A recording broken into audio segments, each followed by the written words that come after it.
Friends मु मीनाक्षी आपको स्वागत करुच्ची आम YouTube channel mama's kitchen corner को। आज आम मैंने रेस्टोरेंट स्टाइल बटर गार्लिक नान बनैबा या आम टावर बनैबा किंतु यार टेस्ट एकदम तंदूरी भाई आसी थाए।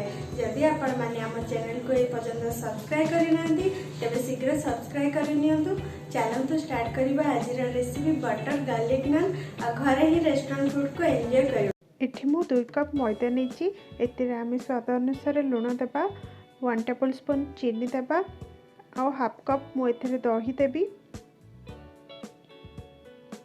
हाफ टेबल स्पून आम सोडा देबा या को भल भाव मिसई नेबा।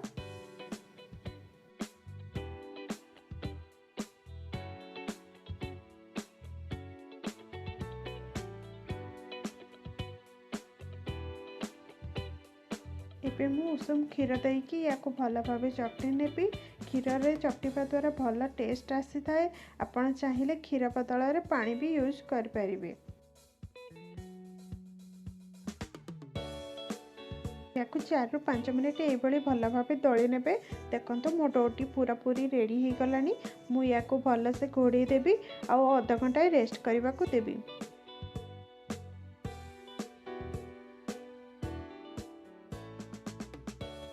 आधा घंटे हो गलानी। एथर आम डोटी देखा आम डोटी पूरा पूरी सॉफ्ट होती अल्प फुली भी जाइए। एथरू आम नान बनैबा।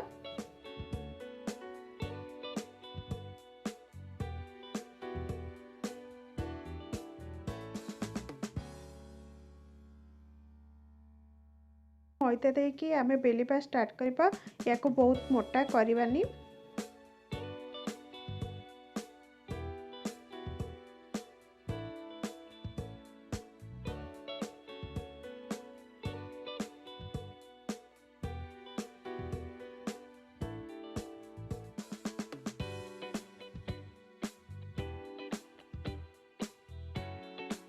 हांडी को मो भल भाव बेली नहीं।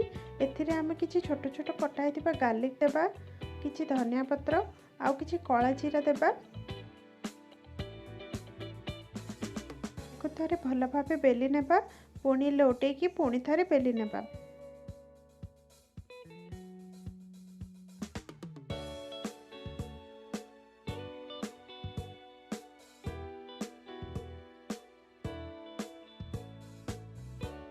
मु भल भाव बेली देइछि। एथर यार पछपटे आमे भल से पानी लगेई देबा। या को आमे टावर सेकी नेबा। नान रो जो पटे आमे पानी लगेइतिली से पटटा आमे टावर देबा। धीरे धीरे बबल्स आसिलानी। एबे या को आमे लोटेबा और भल भाव सेकीबा।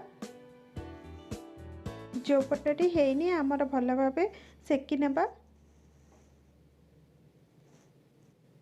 एथिरे हाथ जलिबार चांस थाए तो बहुत ही केयरफुली करिवे।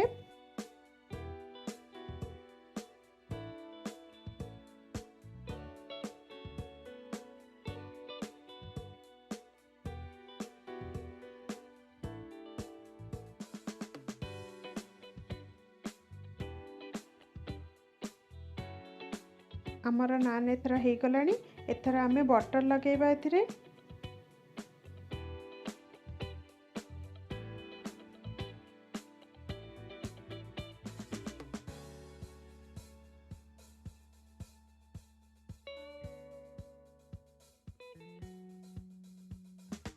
देखते यार पछपटाटा भी भल से हो जाइए।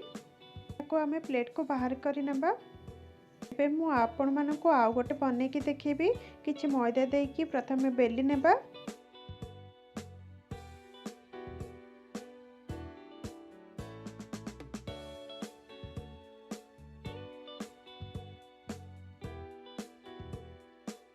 कटा होइतिबा किछि गार्लिक देबा आउ किछि धनिया पत्र देबा आउ किछि कला जीरा देबा। याको थारे बेली नेबा पुणी लोटे की पुणी थारे बेली देबा।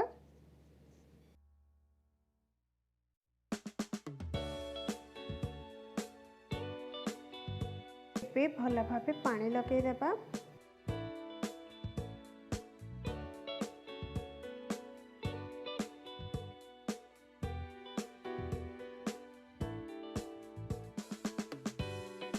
ଭାବେ ମୁଁ ଲଗେଇଦେଲିଣି। ଚାଲନ୍ତୁ ୟାକୁ ଏବେ ସେକିବା।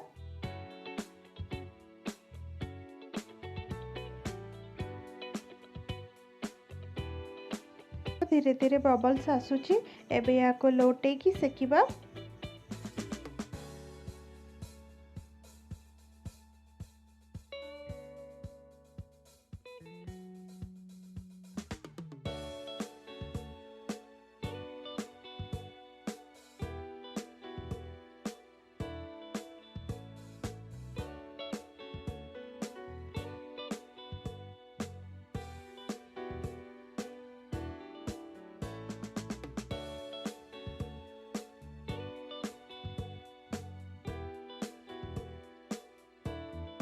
ନାନ୍ ଏଥର ହେଇଗଲାଣି।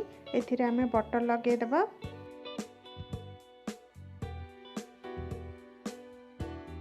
ଏଭଳି ମୁଁ ସବୁଗୁଡ଼ାକ ବନେଇ ନେବି ଆଉ ଆପଣମାନଙ୍କୁ ପ୍ଲେଟିଂ କରିକି ଦେଖେଇବି। ୟାକୁ ମୁଁ ପନିର ସହିତ ସର୍ଭ କରିଛି। ଆପଣ ଆପଣଙ୍କର ପସନ୍ଦର ଗ୍ରେଭି ସହିତ ସର୍ଭ କରନ୍ତୁ। ଦେଖନ୍ତୁ ଏଇଟା କେତେ ସଫ୍ଟ ହେଇଛି।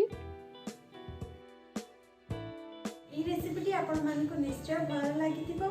ଏଇଭଳି ନୂଆ ନୂଆ ରେସିପି ପାଇଁ ଆମ ଚ୍ୟାନେଲକୁ ଲାଇକ୍, ସେୟାର, ସବସ୍କ୍ରାଇବ୍ କରନ୍ତୁ।